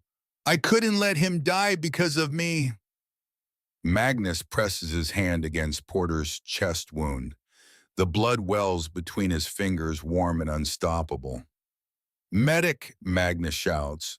But Porter grabs Magnus's vest, pulls him close. Tell Sloan I'm sorry. Tell her I tried to be better. His eyes go unfocused. His hand goes slack. Darren Porter dies on the floor of the Clearwater Mill, 22 years old, a traitor who became a hero in the last 30 seconds of his life. Silence falls. The fight is over. 6 mercenaries zip-tied and unconscious. Judge Warren safe. Graves standing alone near his overturned Escalade umbrella, gone glasses, crooked coat spattered with rain and concrete dust. Magnus stands covered in Porter's blood and walks toward Graves. Graves tries to speak. You can't. I have immunity. I have files. I know people. Shut up, Magnus says, not loudly, just final. He grabs Graves by the collar and drags him through the loading bay out into the rain to the edge of the bluff overlooking the river. The water far below is swollen by days of rain, a churning roar. The drop is 80 feet. The current is fast, dark, merciless. Magnus pushes Graves to the edge. The smaller man stumbles, nearly going over. He catches himself and looks down at the black water. Please, Graves says. The word comes out thin and high-stripped of every pretense. The naked sound of a man who's finally encountered something his money can't fix. Please, I can pay you anything.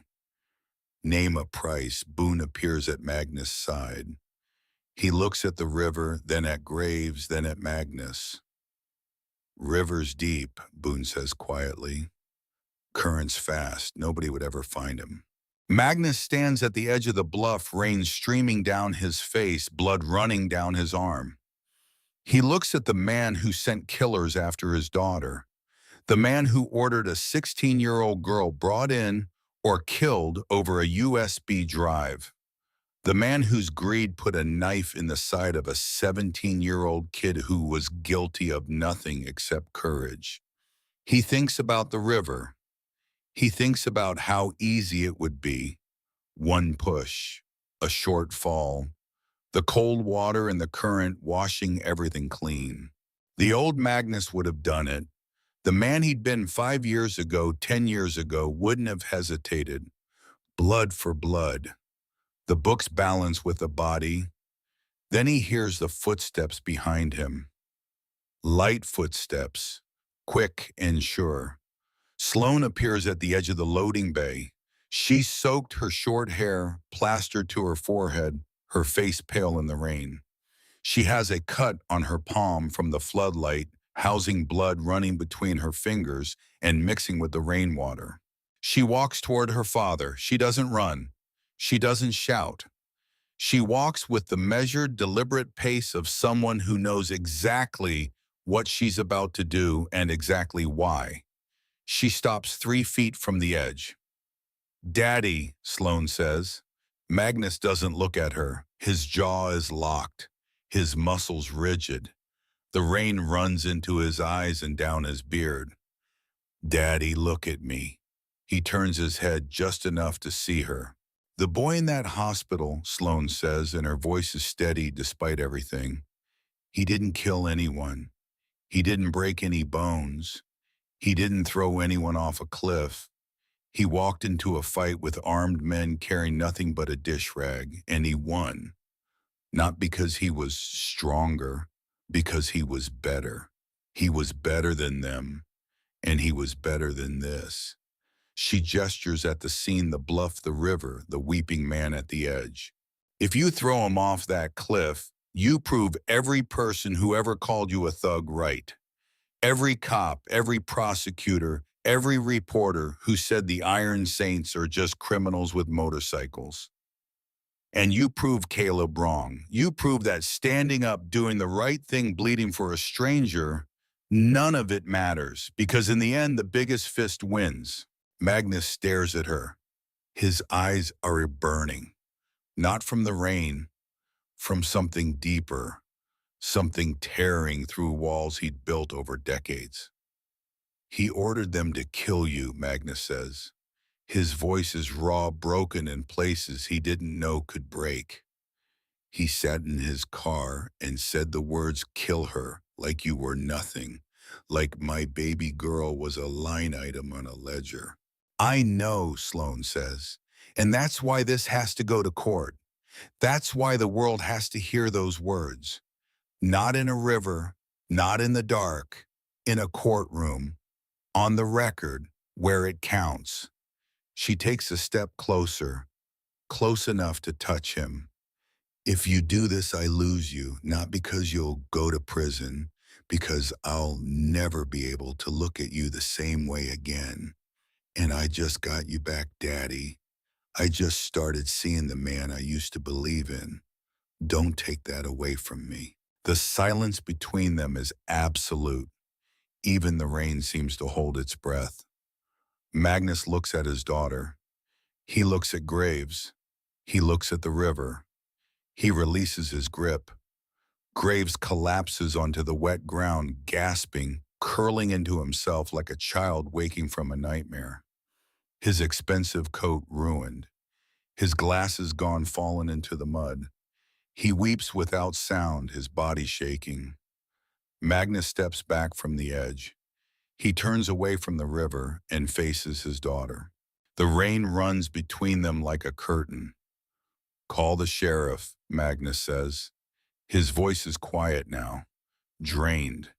The voice of a man who's just fought the hardest battle of his life and won by not throwing a single punch. "Tell him we have a present for the FBI." Sloane pulls out her phone and dials the Portland FBI field office's 24-hour tip line. She identifies herself. She describes the money laundering operation. She lists the contents of the USB drive. She gives the coordinates of the sawmill. She tells them to send a team quickly. She answers 3 questions and hangs up. Boone zip ties Graves' hands behind his back. The nomads load the unconscious mercenaries into the Escalades. The Iron Saints vanish into the night on silent engines. By the time Sheriff Guthrie and the state police arrive, followed 30 minutes later by 2 black SUVs from the FBI's Portland office, the warehouse is empty of bikers. All that remains are 6 zip-tied mercenaries on their knees, a battered Rafferty still tied to his chair, Judge Thomas Warren wrapped in a blanket and shaking, and Edmund Graves sitting in the mud with a USB drive taped to his forehead with duct tape. Sloane's idea. She thought it added a certain poetic symmetry. The drive back to the hospital is quiet. Sloane sits in the van, her head leaning against the cold metal wall, her eyes closed. The adrenaline is draining out of her body, leaving behind an exhaustion so complete it feels like her bones are dissolving. Magnus sits across from her, his shoulder field dressed, wrapped in gauze. It will need stitches, but he refused treatment until Sloane was safe. You were right, Magnus says into the darkness of the van.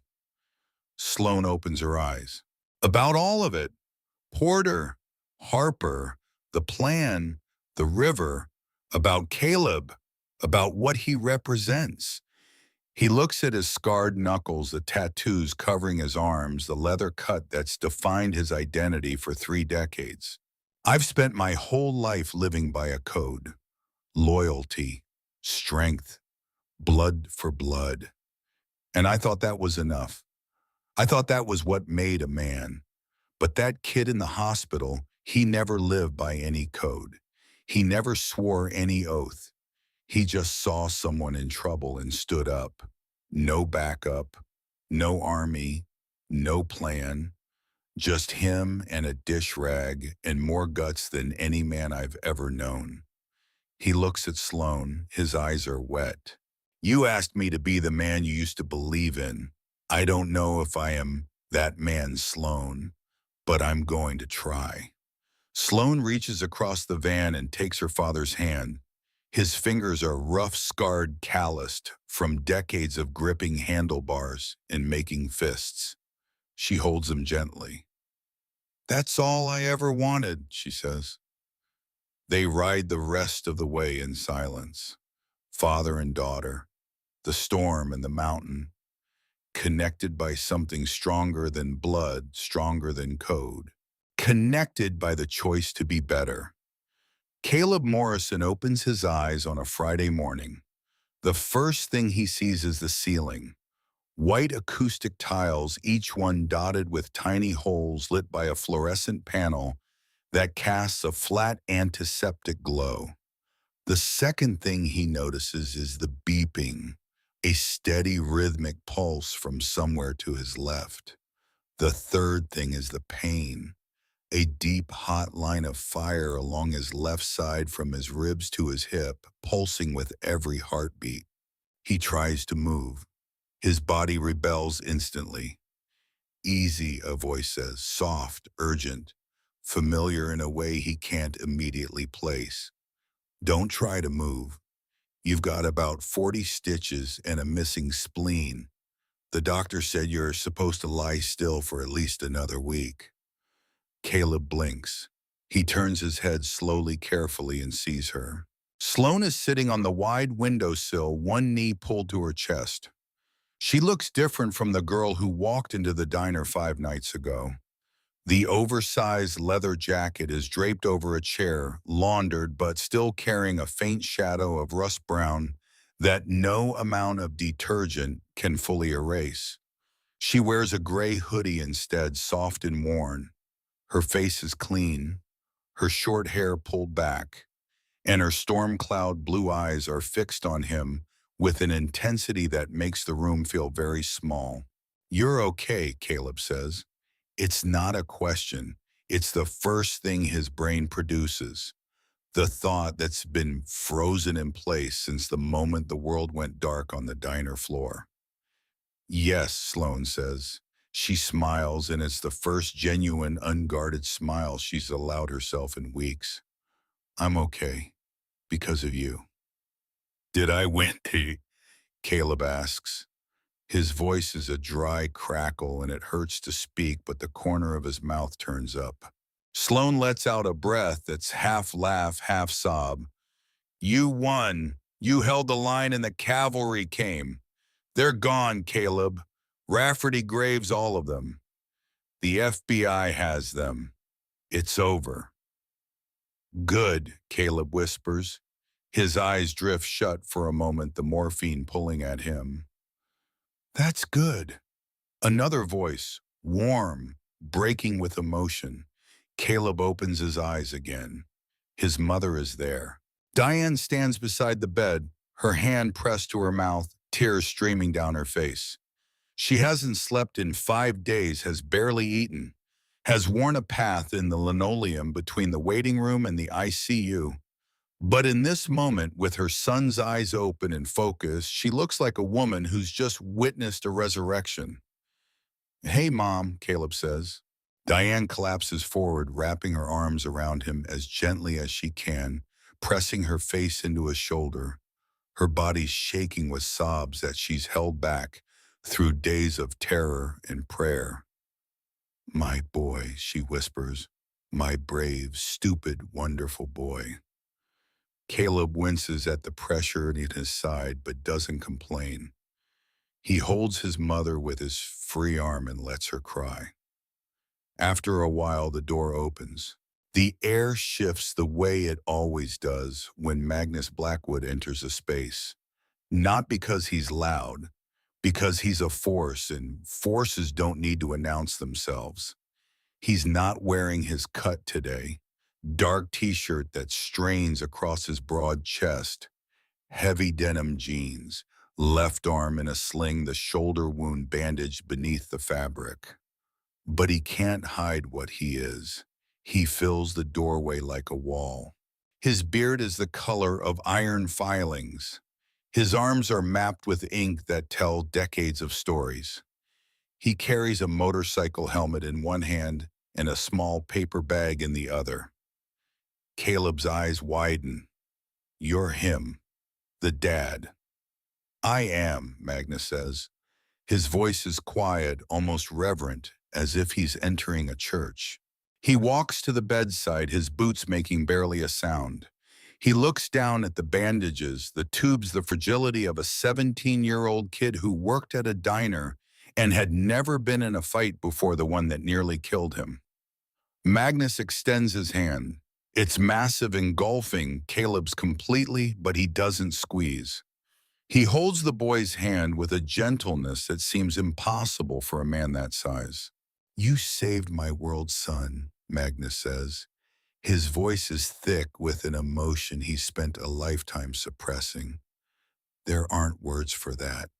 There's not enough money in the world to pay for that. You gave me back my daughter. I just couldn't let them take her, Caleb murmurs. He had a knife. She was scared. It wasn't right. No, Magnus agrees.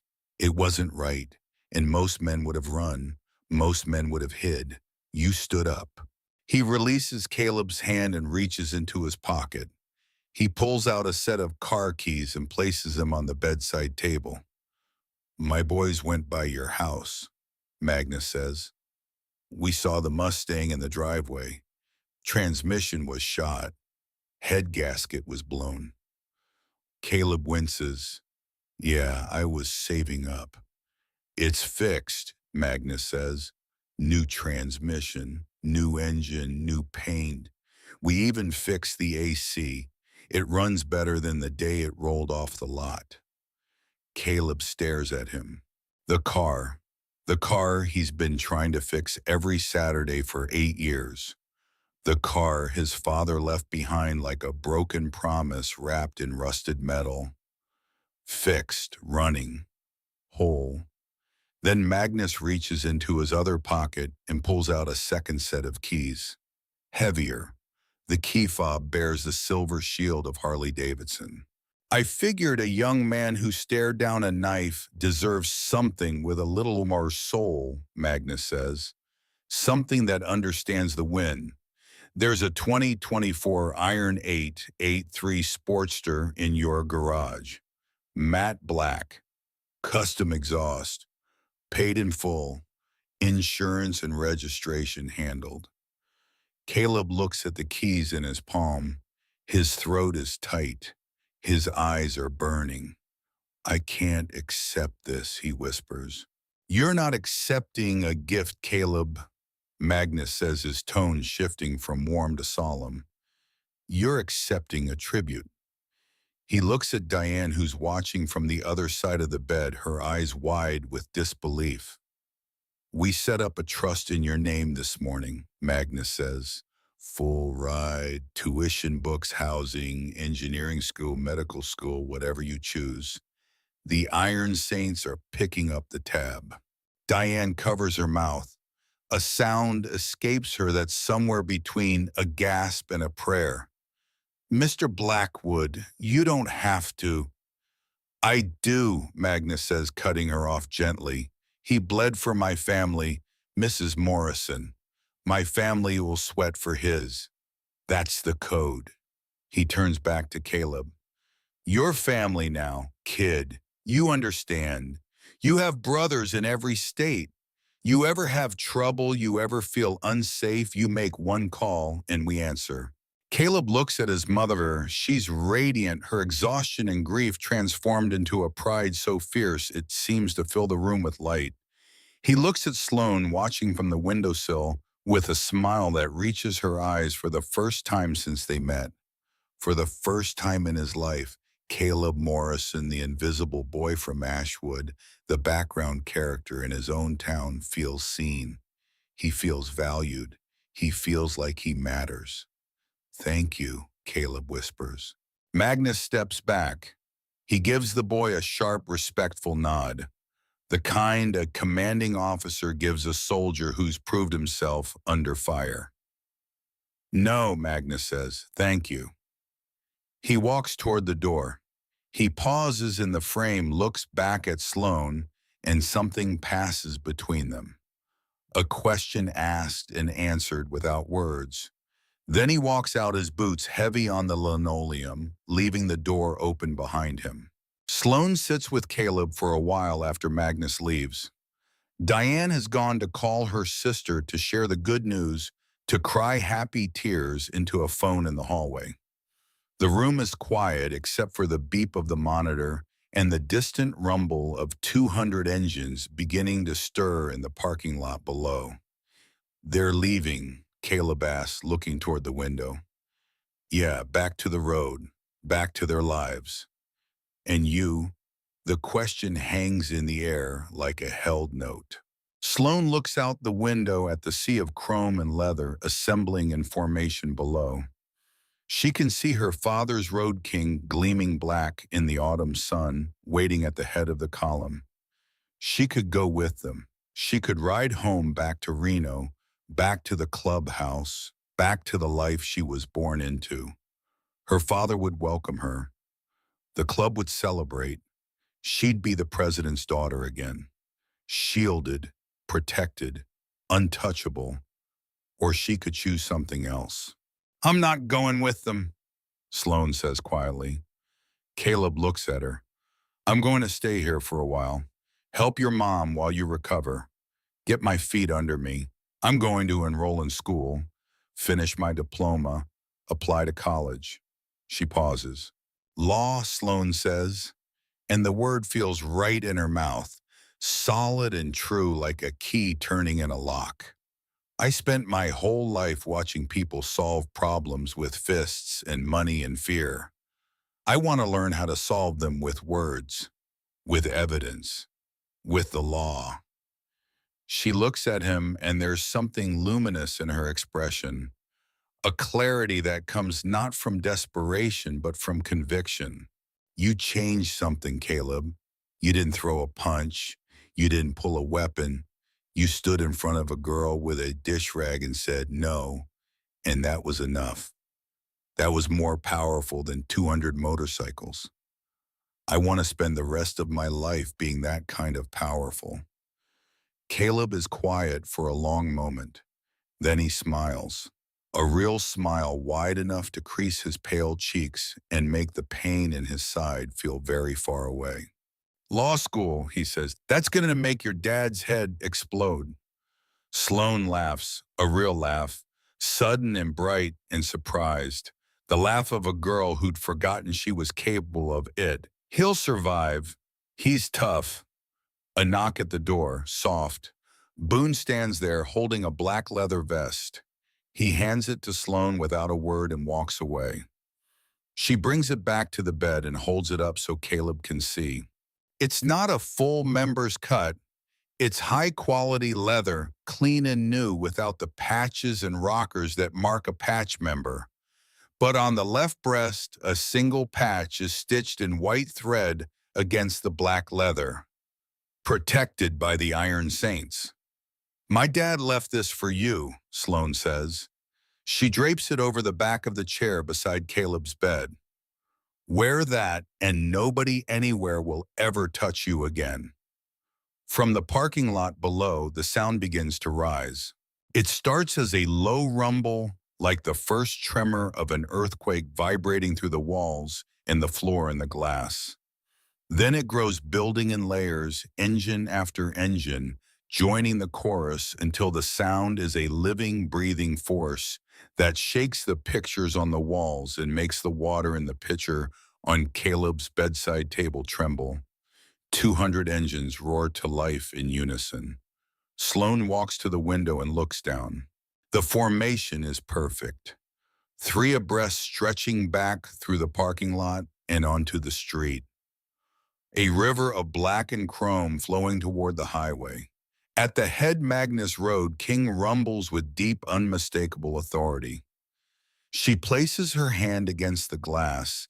She can feel the vibration through her palm, through her bones. Magnus doesn't look up. He doesn't wave. He kicks his bike into gear, and the column moves. 200 machines rolling in perfect formation, their pipes singing a song that the town of Ashwood will talk about for generations. They rolled down Elm Street, past the hospital, past the diner that's still closed behind yellow police tape, past the hardware store, in the barber shop, in the church.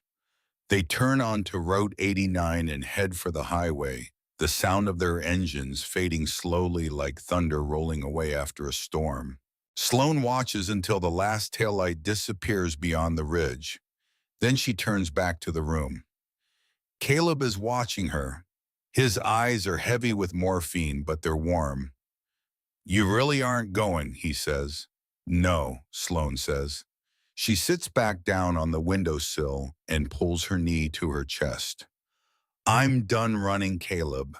I'm done hiding. I'm done being someone else's story.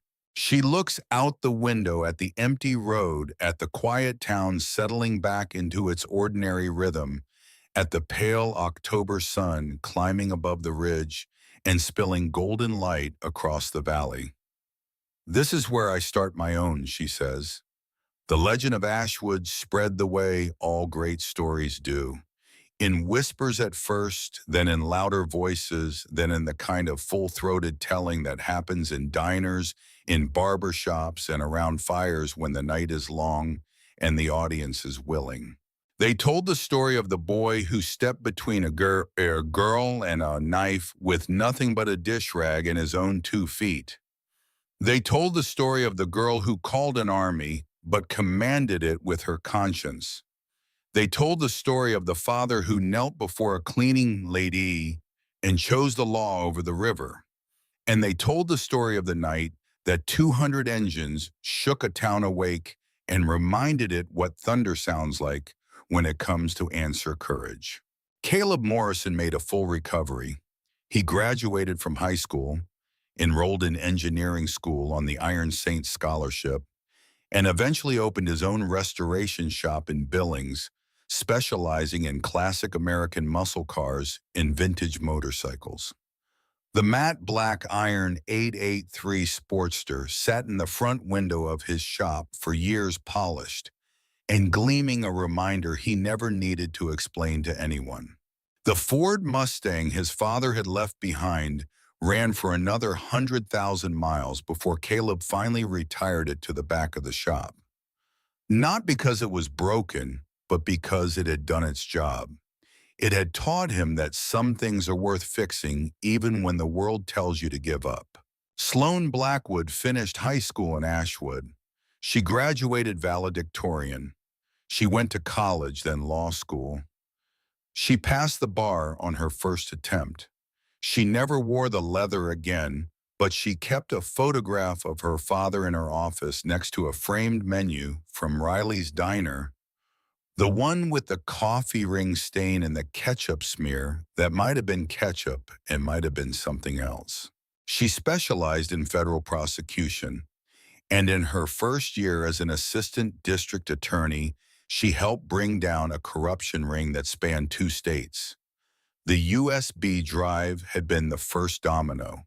She made sure it wasn't the last. Detective Cole Harper was among the 19 law enforcement officers indicted in the federal sweep that followed the Graves case. He pleaded guilty to 12 counts of public corruption and was sentenced to 14 years in a federal penitentiary. He never set foot in Ashwood again. Briggs recovered fully from his leg wound. He rode for another 12 years before retiring to a cabin outside Helena with a German shepherd named Gunshot and a view of the mountains that stretched all the way to the horizon. He never talked about the sawmill, but on certain nights when the wind was right and the stars were out, he would sit on his porch and listen to the silence. And he would remember the sound of a 16-year-old girl's voice crackling through a cheap radio, saying the word that saved a dozen lives. Magnus Blackwood continued to lead the Iron Saints for another decade. He never spoke publicly about what happened in Ashwood, but those closest to him noticed a change after that October. He was quieter, more deliberate. He still commanded with authority, but the authority had shifted from the gravity of a man who could destroy to the gravity of a man who chose not to. He visited Ashwood once a year, always in October, always alone.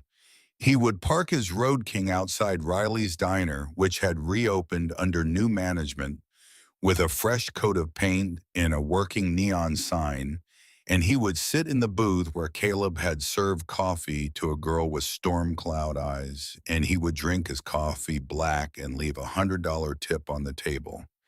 He never explained why to anyone. He didn't need to. Edmund Graves was convicted on 47 federal counts, including money laundering, conspiracy, corruption of public officials, and ordering the attempted murder of a minor. He was sentenced to life without parole. In his sentencing hearing, the judge noted that the evidence against him was among the most comprehensive and cleanly documented he had ever seen. He didn't know that the documentation had been managed by a 16-year-old girl standing in a hospital corridor over 2 disarmed assassins, calmly dictating the chain of evidence to a man with a scar from his ear to his chin. Diane Morrison quit her second job. She didn't need it anymore. She spent her mornings tending a small garden in her backyard and her afternoons volunteering at the hospital where her son had nearly died and been reborn. She never fully understood the world that had descended on her town that October. The chrome and the leather and the men who knelt before her and called her son a hero. But she understood the result. Her boy was alive. Her bills were paid. And a girl named Sloan brought flowers to her kitchen table every Sunday afternoon and called her ma'am, and never once let her forget that Caleb's courage had meant something. They remained close friends for the rest of their lives. Caleb and Sloan bonded by a Tuesday night in October when the world revealed itself in the starkest possible terms: good and evil, courage and cowardice, the choice to stand or the choice to look away. They never became more than friends, though the people of Ashwood speculated endlessly. The truth was simpler and more profound than romance. They were 2 people who had seen each other at their most vulnerable and their most brave. And that kind of seeing creates a bond that doesn't need a name. It just exists, steady and true, like the heartbeat of a cardiac monitor, counting the moments of a life that almost ended, but didn't. The story of Ashwood reminds us of something important. It reminds us that heroes don't always wear capes or carry badges. Sometimes they wear greasy aprons and drive broken-down sedans. Sometimes they are 16-year-old girls who choose the law over the fist, the courtroom over the river, the hard right over the easy wrong. It teaches us that true bravery is not the absence of fear. It is the decision to stand your ground when every nerve in your body is screaming at you to run. And most of all, it reminds us that loyalty, real loyalty, the kind that bleeds and bruises and holds the line, is a currency more valuable than all the gold in the world. And in room 304, where a cardiac monitor once counted the fragile heartbeats of a boy who refused to sit down, the memory of courage lived on. Not in the chrome and thunder that shook the valley, not in the USB drive that brought down an empire, but in the quiet, unshakable truth that one person standing up at the right moment can change everything. The thunder had rolled, the storm had passed, and in its wake, two lives began again, stronger than before, forged in the fire of a single night, when a boy with a dish rag proved that the bravest thing in the world is not the willingness to fight. It is the willingness to stand.